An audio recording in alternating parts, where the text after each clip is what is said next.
Good morning, everyone. I'm Susan Demas, the executive editor here at Lincoln Square. Joining me as always on Tuesday morning is Edwin Eisendrath, the host of It's the Democracy Stupid, right here in Lincoln Square on Fridays. He is a former Chicago alderman, the former CEO of the Chicago Sun-Times. He also hosts a weekly radio show on Heartland Signal in Chicago, which you can also find online. And you should also subscribe to his Substack, It's the Democracy Stupid.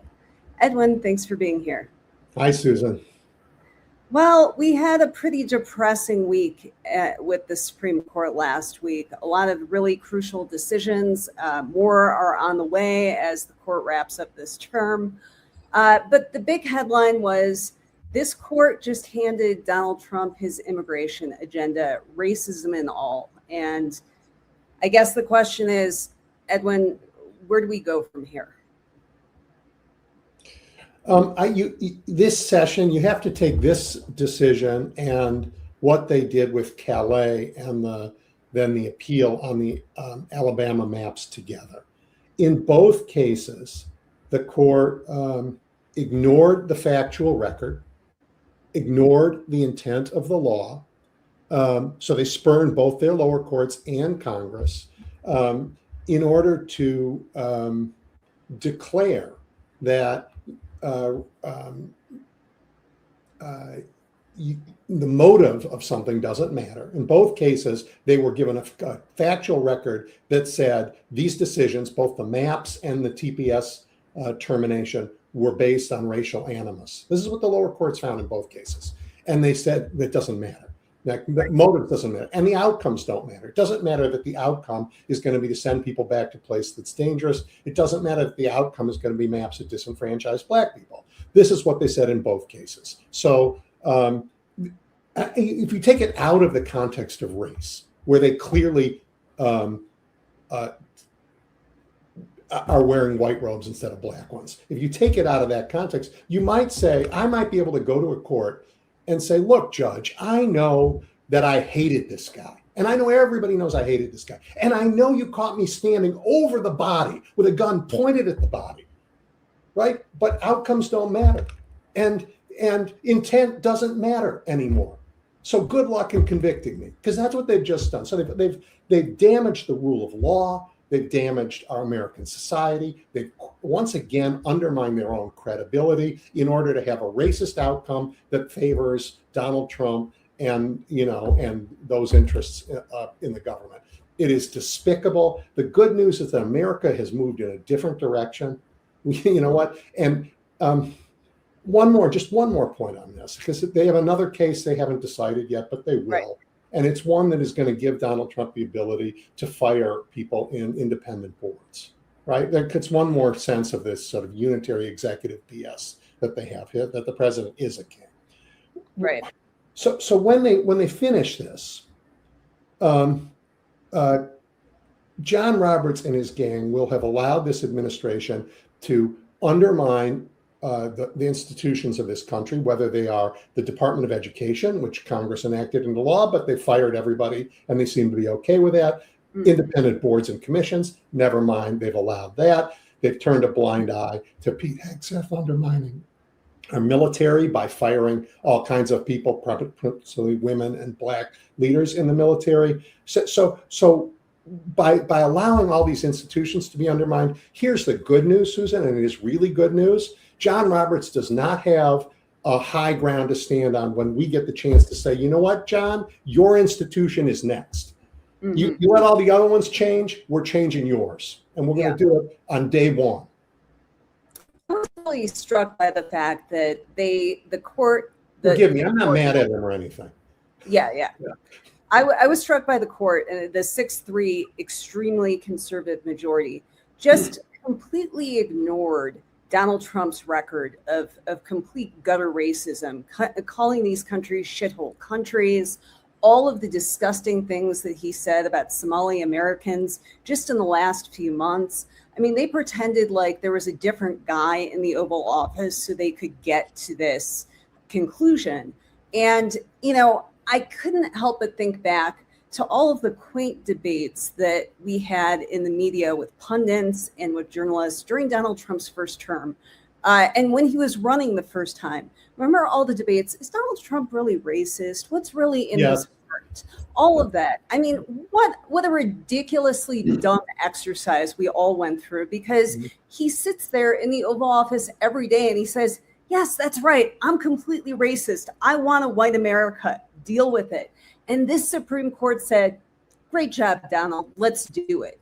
And all of these rulings were written by Samuel Alito, who really has given, I think, Clarence Thomas a run for his money on being the absolute worst justice to sit on this court, which is saying something, because I really think this court is the worst we've seen since the Taney court. And honestly, perhaps worse. Yeah, Justice Alito, there's speculation that this is his last term. He's going to step down so that Donald Trump can get another vote on the court before the Senate very likely could flip in the fall. And so that's something we have to watch for too. But I want to talk a little bit about the fact that Justice Sotomayor read her dissent from the bench, which is pretty unusual. That's usually, reserved for cases of great disagreement, which this clearly was. And then Alito went and responded from the bench, because we know he's incredibly thin-skinned. He gives speeches at all of these ultra-conservative groups where he just bitches nonstop about the fact that he should be above reproach. Nobody should dare question him, and how aggrieved and oppressed he is as a rich, white, conservative man in America. And he clearly did not care for the fact that a fellow justice was willing to call him on his BS. Yes to all of that. Well, actually, maybe not to all of it. The one part I might disagree with only a little bit is I don't think they ignored Donald Trump's racism. I think they said, as a matter of law, it is perfectly fine. Okay. I don't think they didn't say the record was wrong, the maps weren't racist. They said the record is the record and it's fine. They said it's okay. So this court is appalling in all the way. I mean, by the way, to say that is to say the Constitution doesn't matter, because the Constitution doesn't allow that kind of discrimination. So they are plainly illegitimate. They've crossed the line past the, past what it doesn't pass the smell test anymore for following our Constitution and the rule of law. They are as appalling as you say they are, and the consequence of that, particularly in this time when they've said, you know what, institutions, we can get rid of all of them. There's nothing sacred. We need to revamp everything, and the executive has all the power to do it. Well, someday we're going to have that executive, and the Supreme Court will not look like this. The Supreme Court will not be able to make these kinds of decisions. We are done with them. And by the way, when we win Congress back, we cannot let the Supreme Court stay. They will just say everything we do is illegal, right? Because they're a partisan court. So you know what? You want to play politics, boys and girls? We're going to play politics. You're done. Done. Yeah. And any Democrat who doesn't do that, Susan, we have to throw out. We cannot, because otherwise we're just playing. We're playing when the other guys have a crooked deck, and you know what? We're tired of that. Like, this isn't, as I said before, this transition in the Democratic Party we're seeing all around the country isn't a left-right transition. It's a we're going to get stuff done versus let's make a deal transition, and we're going to get stuff done, and we're not going to let John Roberts, hide behind his robes and play master legislator. This is not going to happen. Absolutely. And I just want to address that real quick, because I do think that there's been a bit of a misread of some of the primary results that we've seen, because we've seen some incumbents lose. We've seen in open seats, some progressives have won, and that's great. There's been a mixed bag, but the theme that I see is that, people are winning who are, regardless of where you want to put them, if they're moderate or, there really aren't conservative Democrats or progressives. Those are the ones who are saying, we're not going to do things the same way. We need new leadership in the House. We need new leadership in the Senate. We need to start using all the tools at our disposal to stop Donald Trump, not just try and make things a little less worse. I mean, my senator in Michigan, Alyssa Slotkin, who will soon be the senior senator here, She has a reputation as being a moderate. I know her, I've covered her. She's really not. But she took flack because she said we need new leadership in the House and Senate, and she is certainly not from the Mamdani progressive wing. So this is a wholesale revolution in the Democratic Party, and it needs to happen. I agree. Just to go back to what you were saying on how you're arguing that the court didn't ignore racism, Trump's racism. There's definitely a case to be made.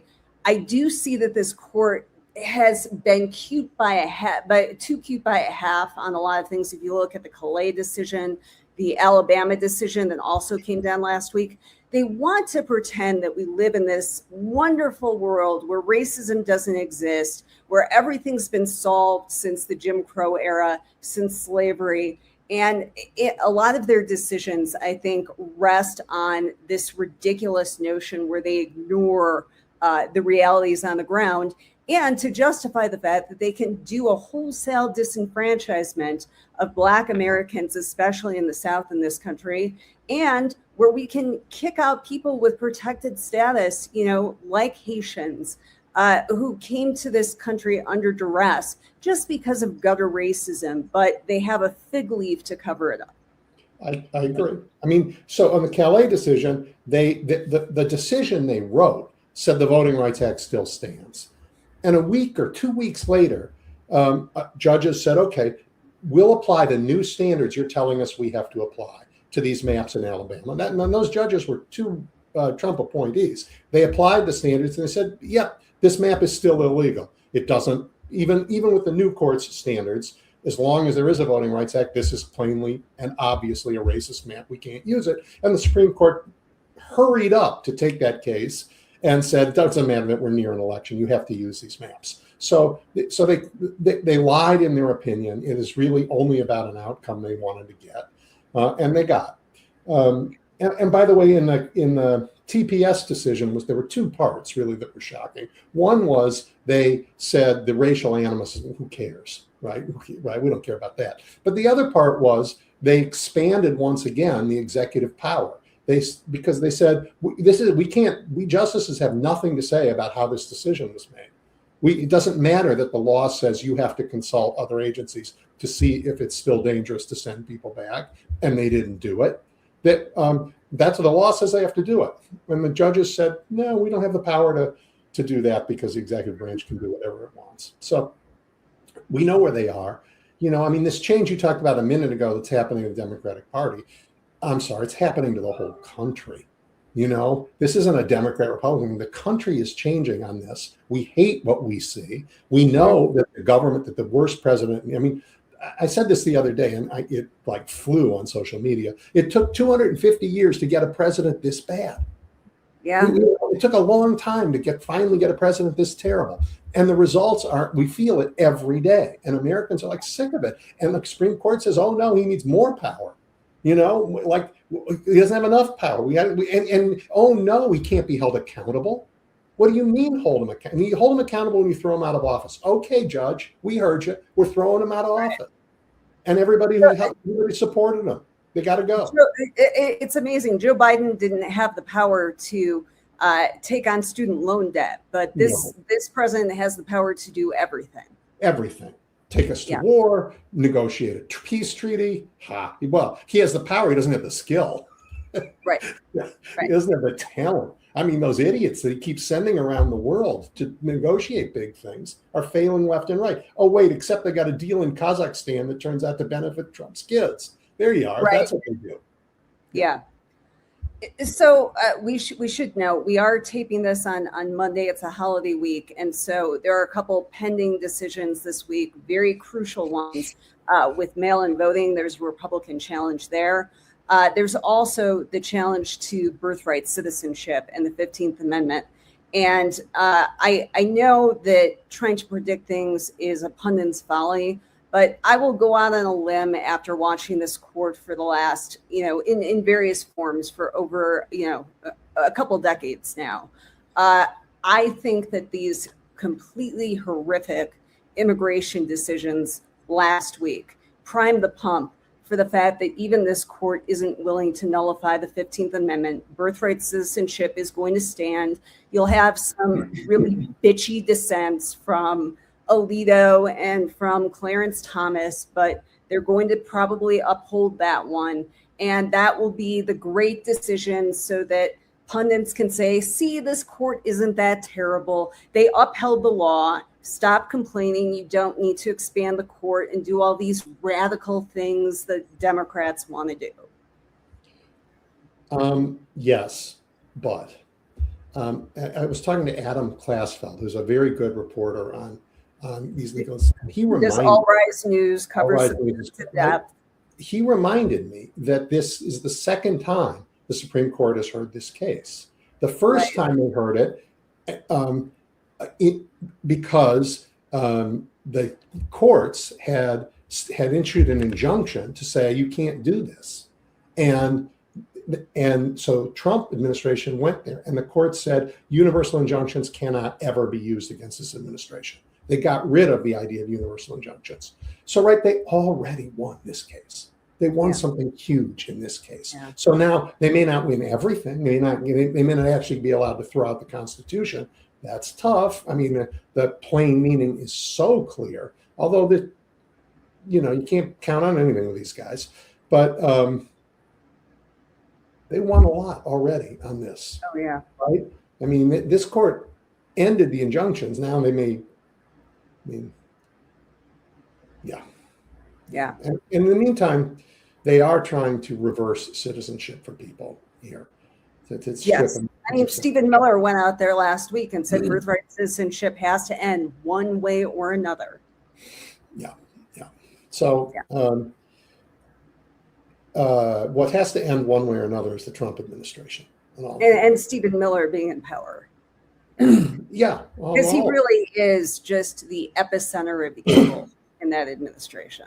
You got a lot of that going on. He's particularly evil on these issues of race, for sure. But you got other people who are evil on the issues of rule of law, and one of them is his nominee for attorney general.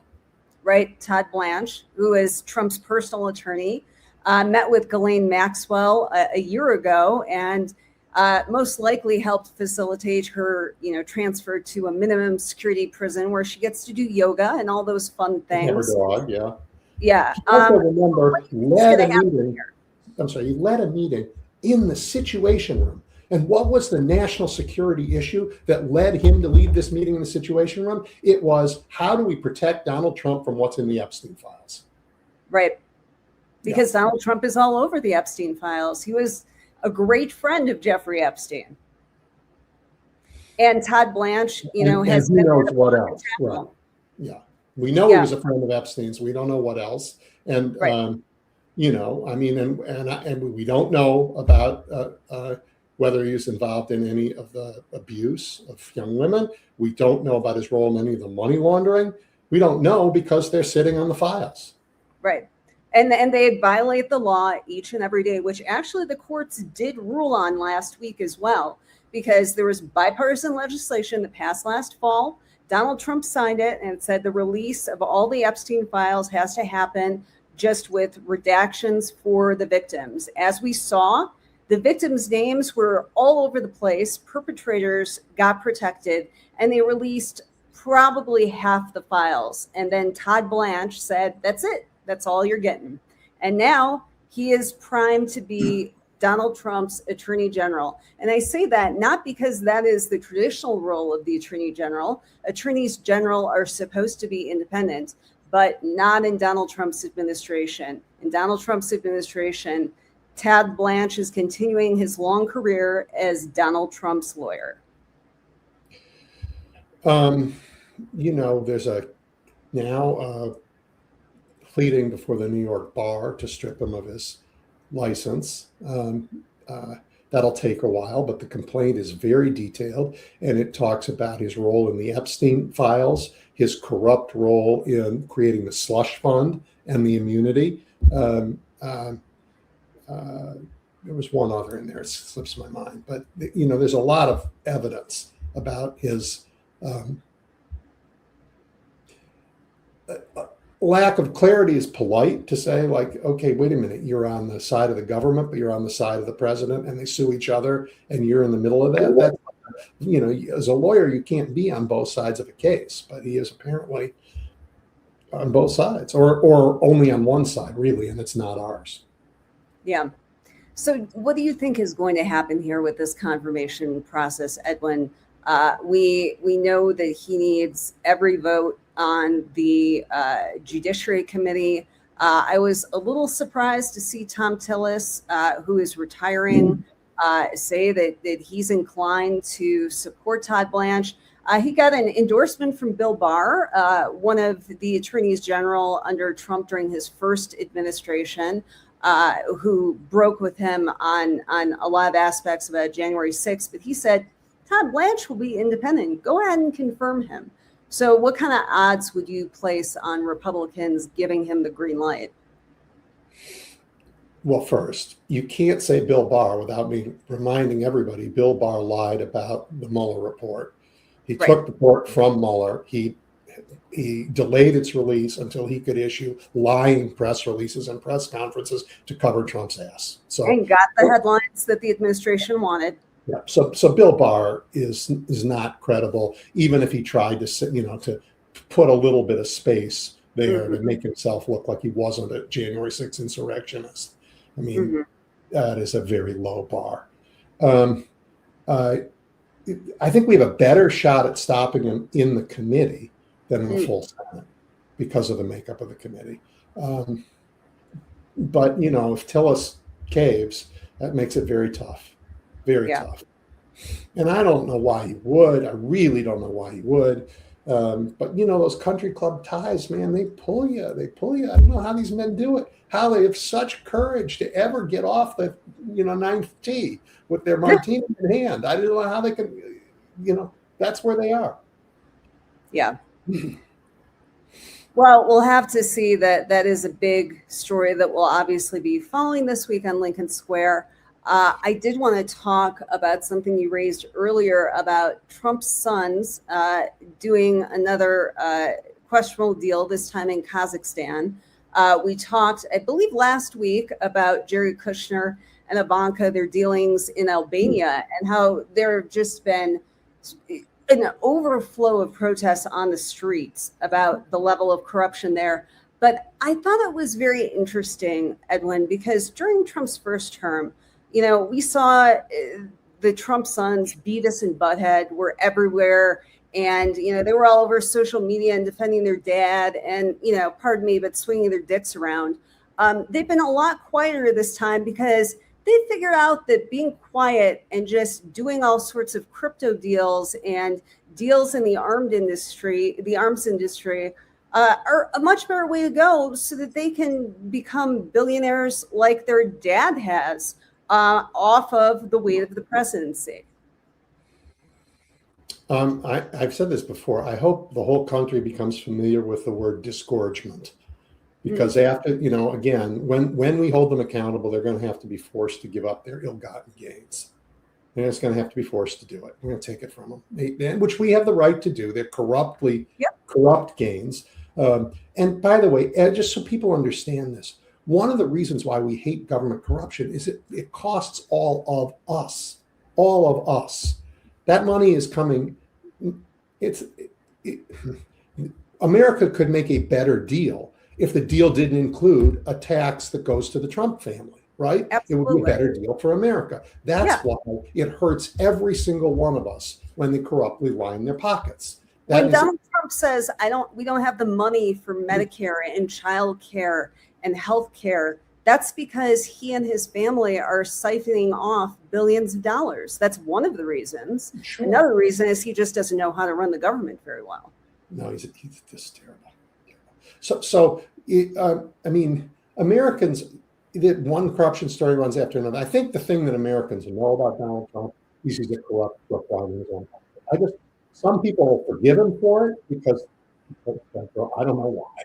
Actually, why anybody should forgive him for it. But I don't think anybody thinks he is on the up and up. I think everybody thinks he's a crook. And some people think he's our crook. I mean, I was that crook in the office before. what people are coming to know is incompetence. And that, I mean, look at the party for this weekend, or this week. They get total loss. Oh, I mean, so yes, he's corrupt, and we'll have stories of his family corruption every day, every week he's in office. It's just who he is. It's barely news anymore, right? I mean, oh my God, another week, another country's lining his pockets, right? Yeah. I mean, last week he like cracked the champagne bottle on the Qatari jet. Oh, isn't it cute? Right. Don't you like the colors it's painted? I mean, seriously? Yeah. And I'm like, yeah. Let's talk a little bit about this particular deal. The New York Times did some blockbuster reporting, and so we have a little-known American company called Kaz Resources is getting access to one of the world's largest untapped tungsten mines. And it's not just the Trump sons involved, it's also the sons of Commerce Secretary Howard Lutnick, who incidentally enough. So there's enough money for all of them, to go around for all of them. And I thought it was interesting that there were even Trump administration officials who, talked anonymously to the New York Times, but they said how disappointed they were, to see that the Lutnick and the Trump sons were involved in all this. They're disappointed they didn't get in on the deal. They're all if they were disappointed, they should quit. They should say, I do not want to be part of this corrupt administration. I quit. It's not that hard to do. Not that hard to do. It just requires the tiniest little bit of self-respect. Mm-hmm. Right? I'm sorry, this is not who I am. Done. So they don't have it. They're just, if they're whining, it's because they weren't cutting the deal, Susan. Because they could, if they're upset about it, there's something else they could do. They could walk out. Right. So yes, they sent these guys around at American taxpayer expense to go negotiate a deal with a foreign country that benefits them. Right. It's criminal. It will not be prosecuted by Todd Blanche when he is the head of the Justice Department, because Todd Blanche is not independent, no matter what that pig Bill Barr says. He's not independent. He is part of this corrupt machine. We have never seen anything like it in America, not ever. John Mitchell was corrupt, but we had a Congress that checked him, Republicans as well as Democrats. We have never seen anything like this. We will. I thought it was very telling that J.D. Vance last week was saying Watergate wasn't such a big deal. I think Nixon got a bum rap, and basically, the subtext was we do a half dozen Watergates by noon. Yeah, he's right about that. Watergate was piker crime compared to what they're doing. Yeah. Right. Yeah. God, they didn't rob a big enough bank. We got a better one. I mean, it's all rob the bank. We turned it into the Bank of Trump. We took it over completely. Yeah. I'd be surprised. I wouldn't be surprised if the next president, opens the door and we have a tour of Fort Knox and we find there's nothing in there. I mean. Yeah, remember how Donald Trump was so obsessed with that during his first term? Well, apparently, right. Where's the gold? I don't trust them, and we have no reason. So Congress is going to have some serious oversight work to do, and they're going to have to walk and chew gum because they have some serious legislating to do to help the American people at the same time. But they must do both. Yeah, absolutely. Well, instead of governing over the weekend, we did see that Trump kicked off his Great American Fair, which was attended by dozens of people. Wasn't exactly a crowd pleaser. Even Vanilla Ice wasn't able to perform, the big headliner. And you brought up the point of contrasting this lackluster event that's, of course, a tribute to Donald Trump because everything has to be, instead of a celebration of our 250th anniversary, with a lot of the very joyful pride events that went on in New York City and Minneapolis and in cities across the country. I marched here yesterday. Yeah. And I mean, that to me is what makes America great. There were 1 million people here. There were 2 million in New York. I don't know how many in Seattle. I don't know how many, but we probably had 4 to 5 million people around the country enjoying these pride parades. And I want to say 2 things. I had a relative visiting from Europe who wanted to go to the Obama Center. I'm like, you can't get tickets this week. You just can't do it. But she said, I want to go see the grounds. So, okay, we went. And the people who were there was packed. And everybody who was there was happy to be there. They were smiling. They were happy to be there, right? And then in the Pride Parade the next day, everybody was thrilled and happy to be there. So all of this talk that Americans are miserable, that Americans are unhappy, that Americans only see the worst is, again, not true. Americans can be joyous. And when we're joyous? When we're not thinking about that asshole in the White House, but when we're thinking about each other and the kind of country we can have. We still have, and so at these parades are massive celebrations of the diversity of America. That's what they are. They're just the signs out. Hey, everybody's welcome. Come on in. In Chicago, I've been talking about this over the years. The parades have become more and more like America. When they first began decades ago, it was mostly white men and some women. Now, and they're massively diverse.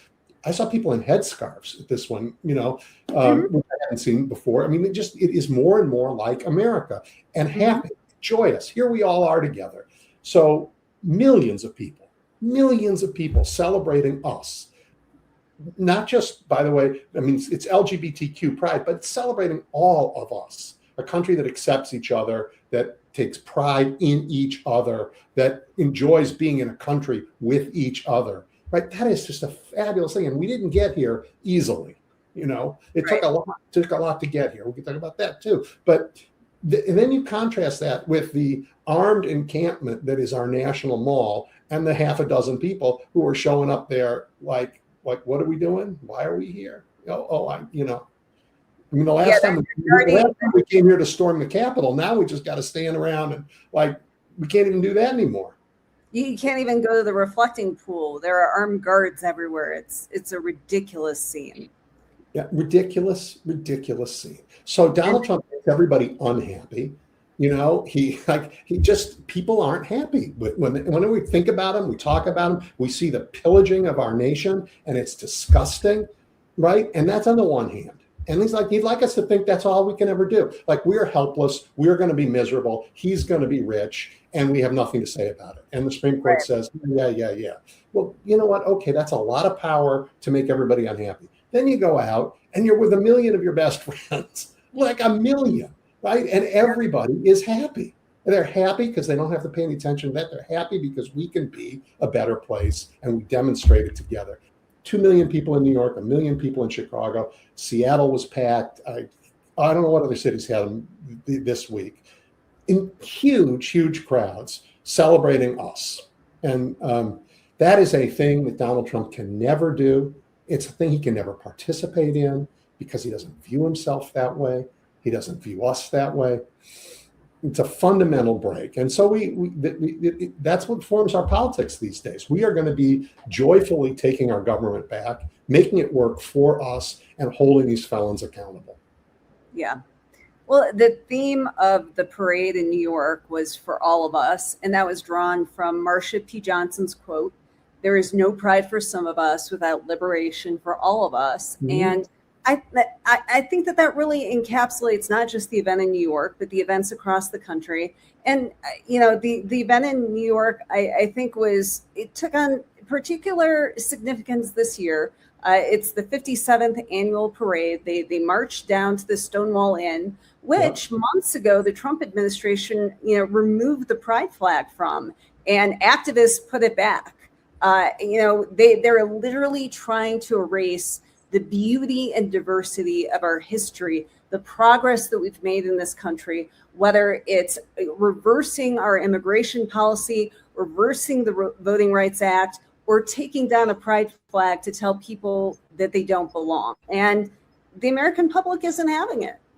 Well, look, they've taught us something about erasing. We just erased Donald Trump's name from the Kennedy Center.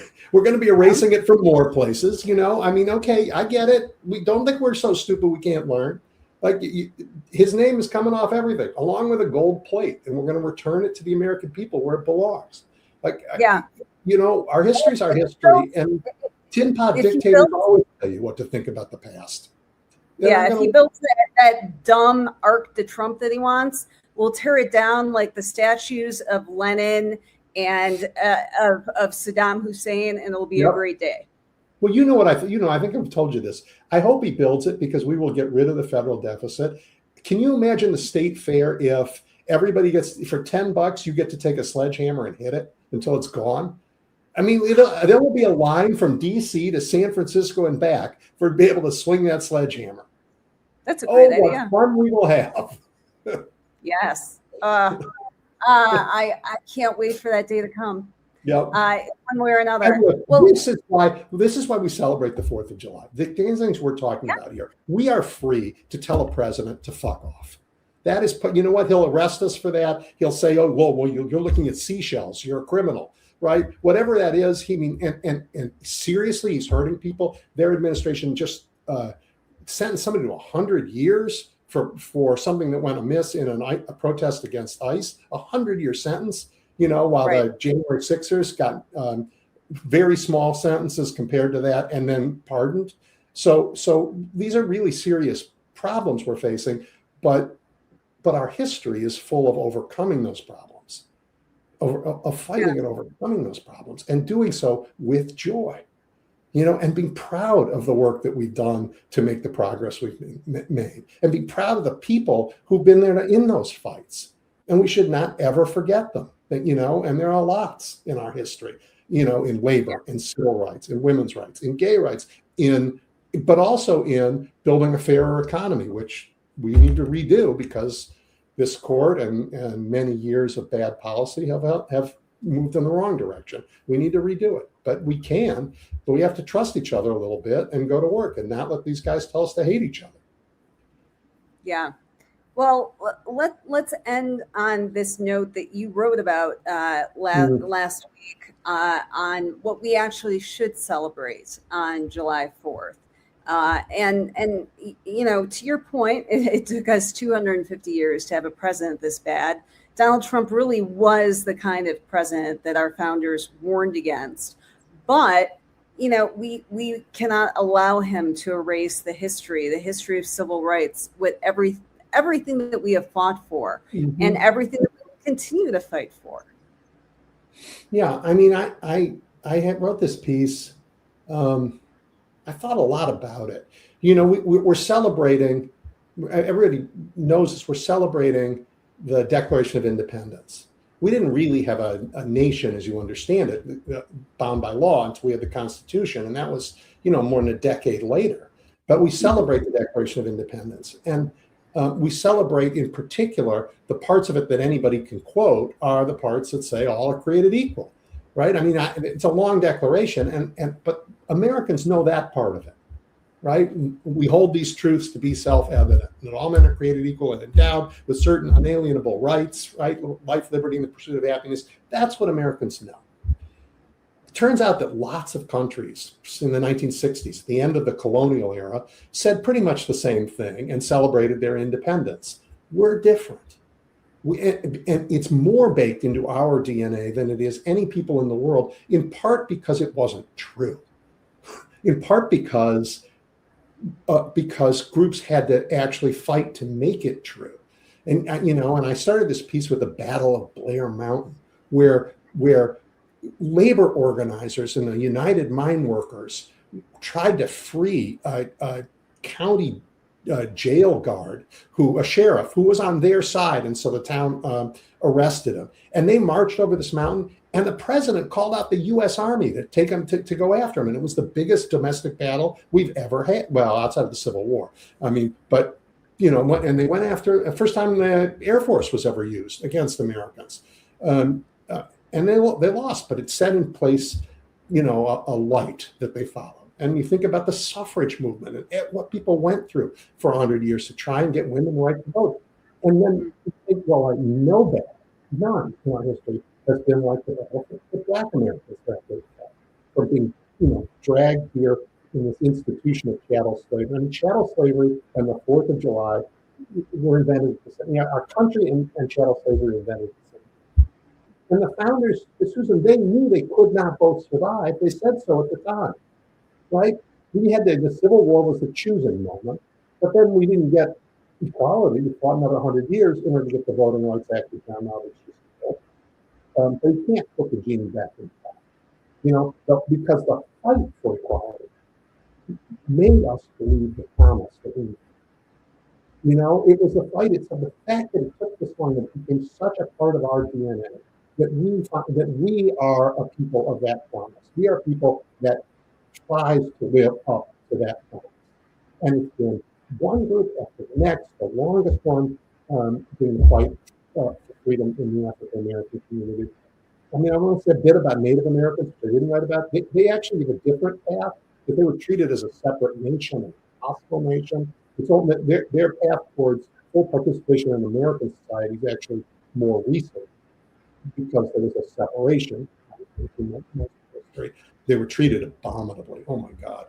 But this is who we are, and this is what we celebrate. That we didn't just write those words 250 years ago, but that we shed blood and talent and time and love, and we came together to live these aspirations, and we did it in major fights, whether it was Blair Mountain or Stone Mountain or Edmund Pettus Bridge, or through the terrible Tulsa race war that they had there. They called it a riot. It wasn't. They just burned down Black Tulsa. We had a 1919 incident in Chicago when some poor kid tried to get on a beach when he couldn't swim well, but it was a white beach and he got pushed back in. That caused an enormous fight. We went through all of this, and these bitter labor fights. We went through these bitter fights for women to vote. We had this Stonewall you mentioned, and the ongoing battles for the right to love who you want to love. These fights, more than the words themselves, made those words meaningful for Americans. And that's what we celebrate. That's why the 4th of July is so great. And that's why Donald Trump is standing by himself in an empty field, surrounded by armed guards in Washington, because none of that means anything to him. Not one bit of it means anything to the man in the White House. Right. But he doesn't get to dictate how we celebrate the 250th anniversary, no matter how he's hijacked it. And so, here this week on Lincoln Square, we'll be celebrating the struggles of our history, the best of America, and we'll be publishing more wonderful columns like we did from Edwin over the weekend. And we invite you to be part of this celebration with us, because this is about our history. This is about our country. It's not about any one man, which was one of the fundamental reasons why we ended up with the country that we did and the democracy that we have. So, Edwin, as always, I appreciate you being here, and make sure to continue to tune in, all of you, to Lincoln Square this week. If you don't subscribe, I'd invite you to. You can for free, because this is a great time for you to join our community here as we are celebrating this country's 250th anniversary. So thank you again, Edwin, as always. Thank you, Susan. Thanks to everybody who's joining us. And Susan's right. Join us by subscription too. Thank you.